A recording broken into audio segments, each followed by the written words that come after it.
নমো পার্বতী পতয়ে হর হর মহাদেব। আমি সৌরভ চক্রবর্তী। শ্রাবণ মাসে বাবার পুজো সম্বন্ধে আরো কিছু আপনাদের আজ বিশেষ কিছু বলবো।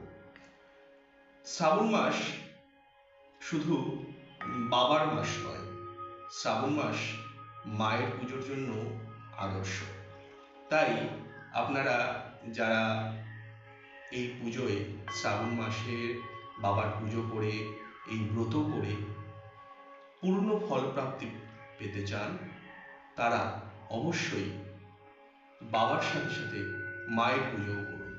আপনারা যে শিবলিঙ্গে অভিষেক করবেন, যে শিবলিঙ্গকে অর্চনা করবেন, বাবার পুজো হয়ে যাওয়ার পর শিবলিঙ্গে, আমি আপনাদের দেখিয়ে দিচ্ছি, শিবলিঙ্গে যে গৌরীপট্ট, অর্থাৎ এই যে জায়গাটি, এই যে গৌরীপট্টটি থাকে, এই পিনাটের পাশে যে গৌরীপট্ট, এখানে আপনারা রক্ত পুষ্প অর্থাৎ জবা ফুল দিয়ে এবং বিল্লপত্র দিয়ে এইখানেও আপনারা পুজো করুন।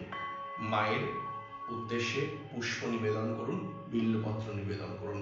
আপনাদের সম্পূর্ণ মনস্কামনা পূর্ণ হবে এবং আপনারা ব্রতের সম্পূর্ণ ফল পাবেন। আরো বিশদে জানতে আমার সাথে যোগাযোগ করুন নিচের স্ক্রিনে দেওয়া নম্বরে।